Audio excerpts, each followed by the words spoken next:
Hello everyone, welcome back.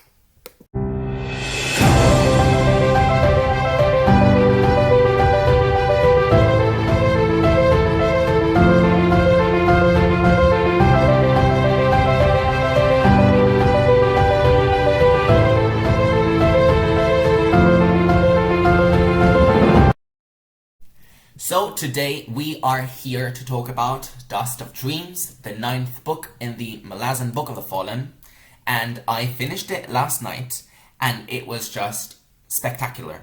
To anyone that has ever said that Dust of Dreams does not have an epic climax, wow. I mean, I read chapters 23 and 24 last night, and God, I wish I had done a read-through reaction of those chapters because it was spectacular. It was so cinematic, it was spectacular. I'm going to talk more about that battle in a bit. But let me just say that this book has surprised me completely. It happened to me the same as with House of Chains. I thought it was going to be kind of a slow book, really boring. And it turned out to be one of my favorite books ever. Literally, it was so good. I loved it. I loved all the themes that have been explored in this book. And it had a really, really cool climax. I can understand if for some people it might be a difficult book because there's a lot of new storylines and a lot of new points of view, and I can understand if people fail to connect with some of them. I totally understand that, but for me, the new storylines were some of the most interesting things. Literally, it was so good. I loved it, especially in this book, like I said in my previous video, because I've done a video talking about the first half of the book, if you want to check it out. And what happened to me was that I enjoyed every single storyline a lot, and that doesn't really happen in every Malazan book because there's always that storyline that I failed to connect a lot with. And in this book, I just loved every single one. So really, really enjoyed it. Especially, this is my favorite title of any Malazan book, Dust of Dreams. I think it's such a good name. Especially, there was this quote at the end of the book that said something like, Dust of Dreams, dust of all that we have achieved, that we never achieved, dust of what we might have been and what we cannot help but be. And honestly, that's one of my favorite Malazan quotes ever. And I think this book has explored really well, kind of like the passing of time, the passing of civilizations, the cycles of life. We've had literally these amazing descriptions of landscape, especially in the wastelands, of everything that once was there but no longer is there. These vegetation, the fauna, all these kind of rocky landscapes. I just loved it, honestly. We've seen kind of, the book has talked a lot about the annihilation of civilizations, what it means to be part of like a society. I think overall it was quite a dark view. I wouldn't say it's nihilistic, but I would say it was kind of a dark view of what it means to be part of a society. There were a lot of negative things that were talked about in this book. And especially also what it means to be, what it means to interact with other societies, people who are different to us, people who think differently. And also, like, dreams have been very, very prominent in this book. Many characters were actually dreaming and seeing visions, but they were also dreaming of a better world. They were dreaming for hope. They were dreaming for change. And they were also dreaming for characters that are no longer here. They were dreaming for reunions with other friends from the past. And I just loved it, honestly. I really, really loved all the themes that were talked about here. There was a lot of hairy exploration of war and armies in the Bone Hunters, in the Barghast, in the Kundril, in the Volcando. Also, the fact that armies are family or not. We've had this kind of debate with solitude, as isolation, desertion, what it means to be part of the army. And I really, really enjoyed it overall. And especially in this last chapter, we had this part with Abrastal, the Queen of Volcando, and she talked a lot about this story of her uncle and the convergence of random events. And it just made me think a lot that everything that happens in our lives is actually just a really big random convergence of random events. And I just think that made me think a lot. And yeah, overall, this really big convergence towards the end was just the biggest, most random convergence of so many people at the same time. So many things, so many, I don't know even how to describe it, but I really, really enjoyed this book overall. It was really, really enjoyable. And yeah, so I'm gonna now talk a bit about the book, and especially about those last chapters, which left me completely mind blown. So basically, in chapter 23, we get kind of like this building of tension slowly, very slowly. We have all of our main characters, the bone hunters, and I loved how we, again, Erickson does it a lot, that he jumps from points of view. The thing is that we got first kind of the Ironect's point of view, which is the Lethari setup, and basically she realizes that something is wrong. And then we also see Banaskar, who starts bleeding, and then he just starts seeing like a random warren opening up. And then we also see that Quick Ben realizes, and then we also see that Fiddler realizes, and Fire and Sword starts to panic and everything. And so we get slowly this feeling of unease throughout all these points of view, and then we realize that something is approaching. And then we get, I don't remember who sees the Kachain Naruk for the first time, but he realizes that these are not humans. And then we realize it's actually 40,000 Naruk in front of the Bone Hunters, who are actually not trying to attack the Bone Hunters, but basically the Bone Hunters are in their way, as though they're literally gonna kill them all. And the thing is that it made me think, okay, so we've seen these Skykeeps of the Kachain Naruk in, I think it was the Bone Hunters, because we saw, I think it was Quick Ben and Callum, I think, and someone else, I think it was Stormy, who went into the Imperial Warren, and they saw all of these Skykeeps. So I don't know if they came out from the Imperial Warren, or they've been just traveling between different warrens and they just came out of this warren alone.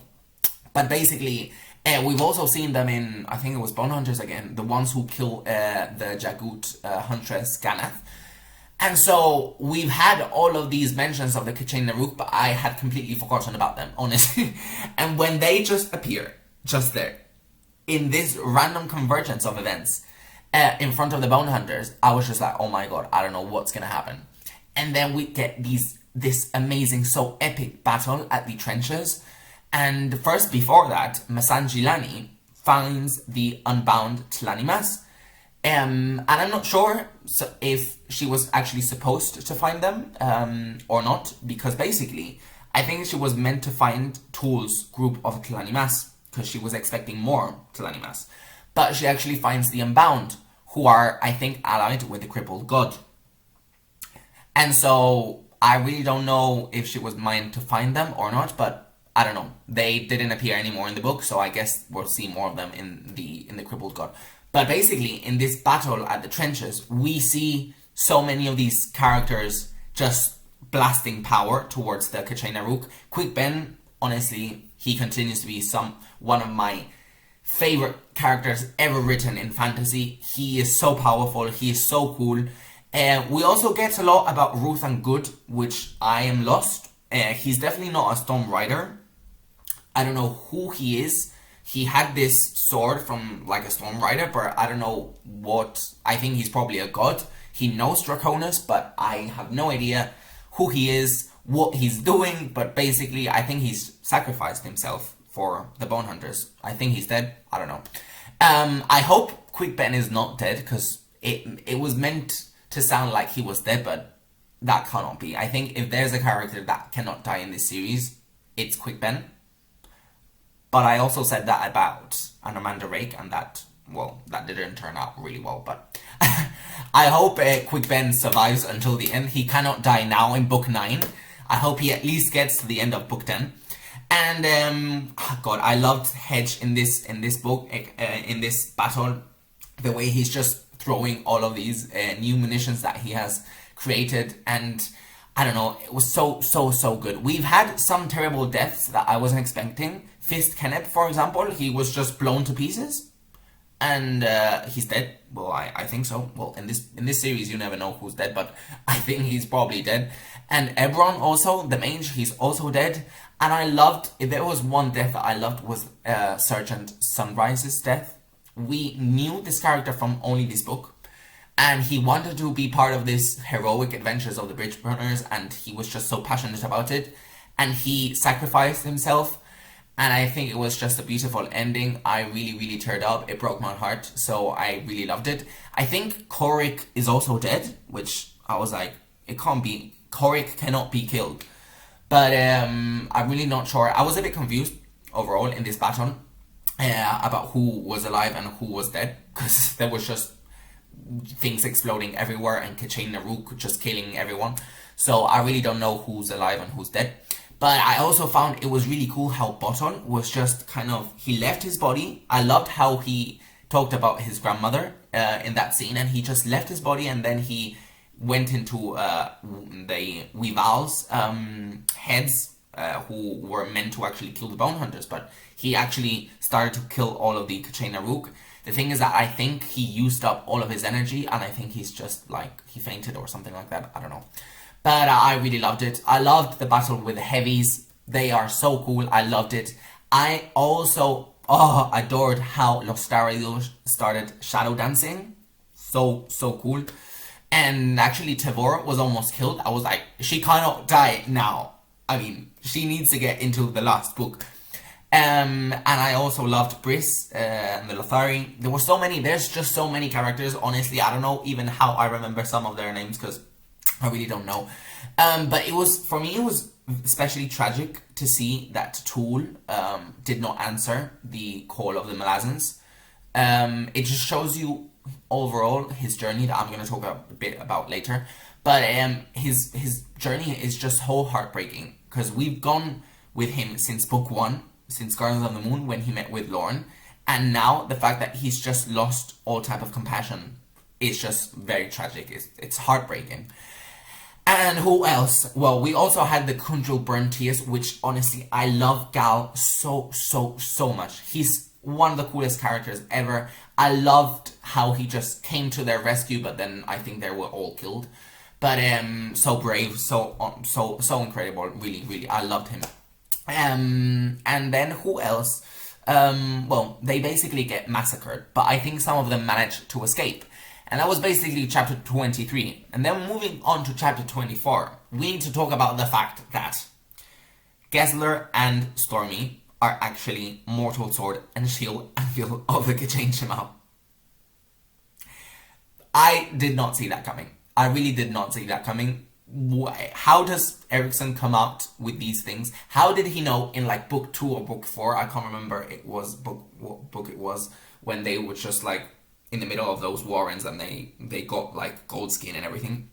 Did he know from that point that he was just gonna turn into the shield anvil and mortal sword of the Kachain Shemal? Because if that is the case, I'm just fascinated. I'm really fascinated. But I loved every single section with Stormy and Gessler in chapter 24. These, from the moment when they look back at the reasons why they ran off, and it was all because of the orgies, I just love them. They're so humorous. They're so entertaining. They're also so dark. And I love their relationship between each other. I love how they balance each other off. And I think Erickson writes them brilliantly, honestly. And basically, we have this huge battle between Skykeeps, between the Kachain Naruk and the Kachain Shemal. And we also saw that Ampelas Rooted is not rooted anymore, but uprooted. And it's just floating in the sky in this massive skeep that is even bigger than Moonspawn. And also carved in the form of a dragon, which I cannot come up with something that is cooler than that. So, well, basically with that, we have this huge battle. And we also realized, or I think Gessler realizes, that the Naruk actually killed the dragon in order to make this hole and actually enter this world. And so it's just spilling Skykeeps all the time. And then who comes to the rescue? Ikariam, who we actually saw earlier in the book, that he actually, all of these personalities kind of disappeared, and he finally took control, and he stepped into the throne of one of these Skykeeps. I think it was Kalse Rooted, and then he's just basically gonna destroy all of these Naruk.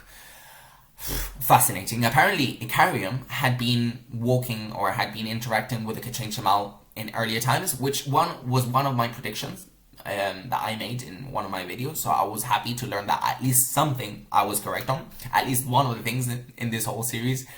And we have these two great battle scenes in this book, one in the trenches, one in the skies, and loved it. Loved the epic scale of this battle. I loved everything about it, really. If this whole chapter, if these chapters were actually combined into one, I think it would be my favorite battle overall up until now. Because honestly, with Malazan battles, I get very confused about many things. It's not that I don't like battles, but I just can't follow many times. I get lost. I've said it many times. That was especially one of my problems with, I think, Dead House Gates, that I loved the battles, but I just got lost. I didn't know what was going on. Here, even though I didn't know who was dying and who was not dying, I kind of saw and kind of understood everything that was going on. And yeah, I loved it. I loved it overall. I loved it also how this battle humanized Gessler and Stormy. They were characters that I loved before, but now I absolutely adore them. They are some of my favorite characters. I love them, really. I really loved them. And I loved how, again, children are put to the forefront in this series. We get this scene with Icarium where he literally says there are children in the world and they have to be saved. So, you know, even if these Warrens are actually Icarium's children, I loved how we got this. I don't know what it was actually, but we get how Bedal kind of contacts Icarium, and then she just reminds him that, you know, this world needs to be saved from the K'chain Naruk, and that's where he literally just starts bombarding all of the K'chain Naruk skykeeps, and it was so cool, so cinematic, loved it. Again, I want to talk about the Kundril Burn Tears, because I think it was one of my favorite storylines overall, mostly because of Gal, the war leader, because even if we see them as heroes, I loved how we also got these domestic views of them. I mean, they're heroes, they fight, they have their own wars to fight, but we also saw their very own personal viewpoints into their lives, and you know, they have families, they have wives, they have children, and I loved it. I really loved it. I think they are such a compassionate group, and I think if we contrast the Kundril Bunches against the Barghast, I think we can see some really notable differences, and I loved them. I really loved them. I hope they're all not killed. I hope, because I would hate if Gal was killed, because he's one of my favorite characters. And then in this battle, we also see that Sin and Grub also magically appear. Even if we haven't seen them too much in this book, we see that they appear again. And they have been traveling Icarium's Warrens, the new ones that he has created, and they just appear, and they also start attacking the K'chain Naruk. And, well, now, as the quote said, the K'chain Chamal have returned to this world. And, you know, if we go back to what we thought about the K'chain Chamal in Memories of Ice, okay, those were undead, yes, but I just, even if I loved them, they were just like these killing machines, and they you know, we were so terrified of them.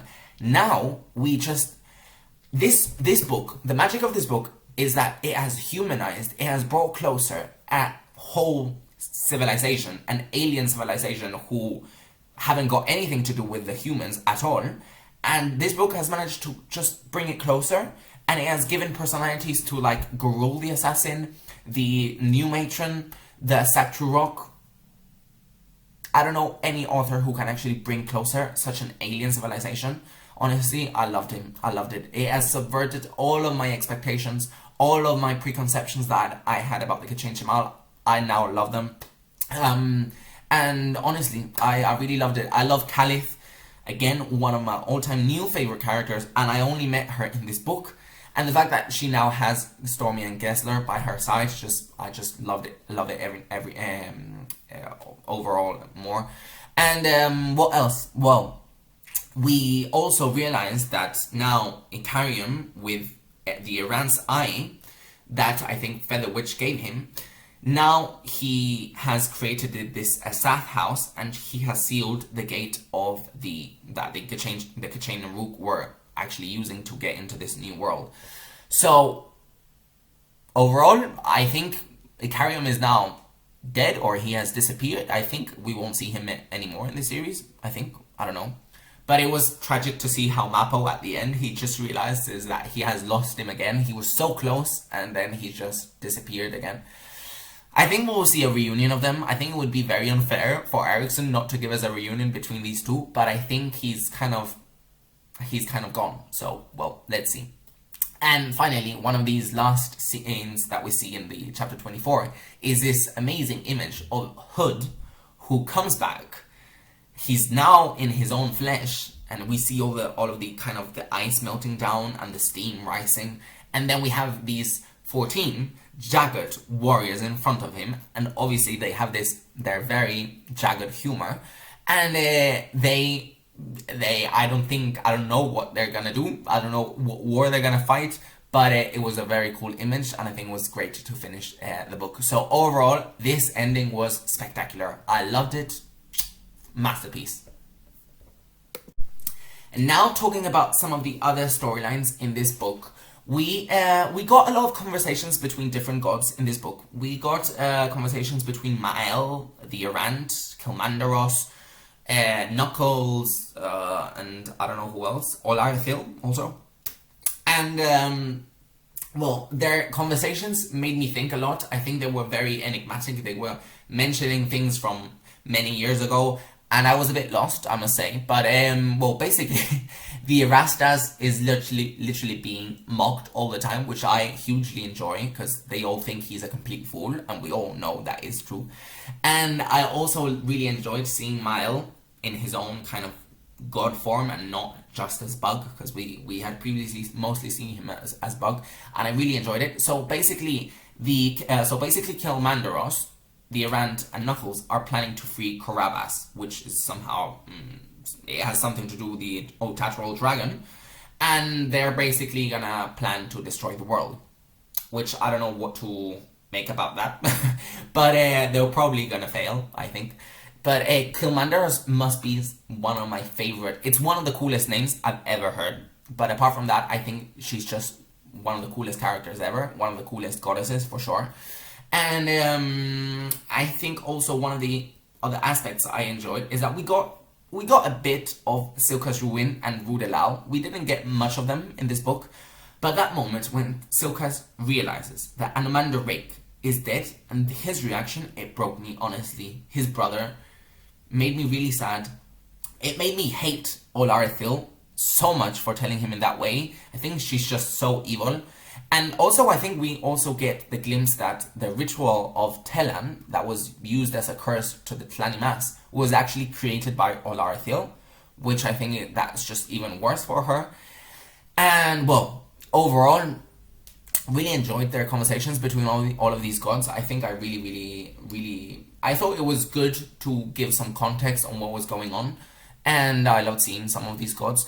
Another of the characters that I absolutely adored, she has moved up, and she's now one of my favorite characters in the series, and we just met her in this book, is Queen Abrastal, and also her daughter Falash.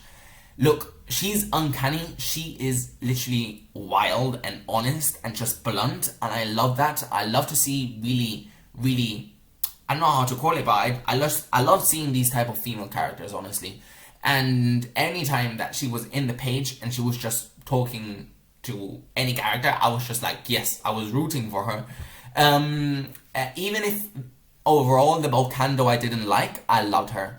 And who else? Well, talking about Abrastal, I think it's also good to talk about the Parish. Because honestly, the Parish, I love them, but I think Eriksson can't make more great characters than the Mortal Sword and the Shield Anvil. They are so great, because at the beginning, I didn't know who to root for. They are so great that I don't know if they're good, if they're bad, I really don't know. But at the end of the book, I'm still at the same point. I don't know what to think about them. I don't know who to trust. I don't know if the betrayal is going to come from one of them. Really don't know. I loved seeing their interactions between each other and with the Chancellor Rava and the Conquestor About, I think that was. But I really enjoyed their storyline. I think it was good. I think it was also a lot of kind of setup for the last book. So I get that we didn't have like a huge conclusion to the storyline, but overall I loved it. And another other storylines that I enjoyed a lot, but I think it was very, very tragic. I think it's probably the most tragic storyline is Tool's storyline. Look, honestly, Tool, from day one, he was one of my favorite characters. And it's difficult because in this book we've seen a lot of redemption of characters that start really badly and then turn out to be moderately good. But with Tool, he starts in one way and finishes in something completely different. And I don't know if we're gonna see more of him, but I mean, I can understand his huge kind of sense of betrayal and how he felt, and everything that happened to his family, and the way he was just treated was horrible. But I think in the end, just what he does to all of those children of the Senan, and what he does, like, he turns into a children slayer, and I just don't know what to think, really. I think he's just leveled himself down to what the other Barghast did to him and did to his wife. And honestly, I know a lot of people were trying to bring him down. I know his wife was hobbled, and I know he just wanted vengeance, but really, it just broke my heart, the last scene we had with him just killing all of these and the children especially. And honestly, I think overall, I'm really happy that Erikson included, well, I'm not happy, but I realized that it was important to include the Barghast storyline. I think it was overall very tragic. Again, talking about the themes of civilizations, what it means to be part of a society, traditions, especially the theme of traditions is something that was so prominent in this book. And I loved how, I can't remember the quote, but there was this quote that said, traditions are stupidity on purpose, or something like that. Loved that quote. I think it's really, really spot on, honestly. And honestly, that scene where we got that Hetan is literally when she was alive and she was just trying to run away from the Barghast, and Kafal is also really close, and they literally get killed, both of them. She just dies in the middle, just curled up in the floor, and he gets killed by the Aquinai, and they were just like a few meters apart. That was tragic. That was oh god, really. It just made me tear up at that moment. I really loved. I would say that when I feel these type of emotions in books, I feel privileged, because I'm like, not many books make me feel that way. And so even if I hate these scenes, the fact that it evokes such emotion in me, it makes me happy in a way, because I'm like, God, not much literature and not many fantasy books especially make me feel this way. So overall, enjoyed that storyline. And also between the battle of the Aquinai and the Barghast, honestly, I don't know what that was. Again, that's the typical example of a battle where I have no idea what is going on. I don't know if they all got killed because basically Draconis comes back, and that entrance has to be one of the best and most epic entrances in any book. Especially the reactions that we got, not only at that moment and in that place, but also with all of the other kind of magic users in the world, where literally everyone was just kind of vomiting and they were all just like feeling sick. One of the best entrances ever. I don't know what Draconis is gonna do. He's basically met up with Ublala, which I think was hilarious, but I don't know where that is going. I don't know what he's planning to do, but well, let's see. Then, talking a bit more about the Karyam overall, I really appreciated that. I wasn't very keen about that storyline in the first few pages, because I was just confused. But at the same time, I appreciate that Erikson has added such a complex storyline. I think it made me think a lot, and I really appreciate that. Because it's not the typical kind of storyline where you have one character and, we have all of these personalities in his head. And I think it was very good. It was very dark, especially that moment when Taralak Vid supposedly starts killing everyone in the Kachin Chamal Skykeep. And honestly, really good. I really enjoyed it. I really enjoyed it. Yeah, I think it mirrored really well all of his kind of internal struggles that he had, and all of these different personalities that were trying to coexist in his head. And yeah, I just loved it. Really loved it. And then I'm gonna talk finally about probably my favorite storyline of the book overall. I think this will come as a huge surprise to many, because I think it's probably everyone's least favorite storyline, but it's the snake storyline. And okay, I don't like this storyline, but I think every time it was time to read it, it was like the part that I was just waiting to see what happened. Because honestly, it's really disturbing. It's very tragic. You know, we have this line of children just, trying to get away from all of the terrors that are behind them. But honestly, I just think this storyline with the children, again, children are so important in this book, in this series. And I think the fact that Erikson has decided to focus on children and in this storyline, it makes a lot of sense to me. And they get their chance to be at the center of things, and I just loved the poetic kind of dreamy almost language that Erikson uses, the metaphors. I just loved it. Badal is in my top 10 of Malazan characters for sure. I just loved it. I loved their kind of hierarchies that they had, with like some of them leading, the others following. I love that they had their own kind of vocabulary about the kind of the quitters that were actually the for cruel assail following them, the ribbers. I just loved it. It just made me, all of the poems that Badal was talking about, some of my favorite parts. And then they arrived to this glass crystal city or something like that, and they were actually Badal actually kills some of the for cruel assail basically with words against them. And then this city is somehow related to Icarium. I'm a bit lost with that. I'm not sure if we're going to see more of the snake in the future. But if this is the end of their storyline, I'm more than happy. I think they finally managed to reach a safe place. And honestly, loved it. I think in this storyline, Erikson really showed how like an amazing writer he is. Because it really resonated a lot. And especially, children are suffering in the other part of the world, especially in some parts that are actually very close to here.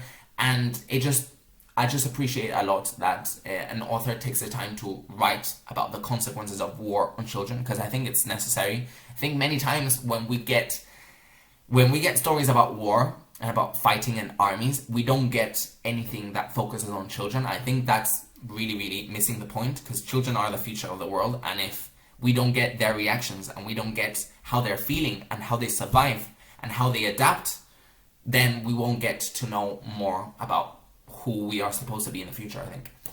And then who else? Then, well, I mean, we have the Sheikh, which we didn't get a lot in the second half of the book. We didn't really get much of them. And the parts that we got, I was very confused. I think there was a lot of information about the past. I think when I read the Carcanas trilogy, I'll understand more of that.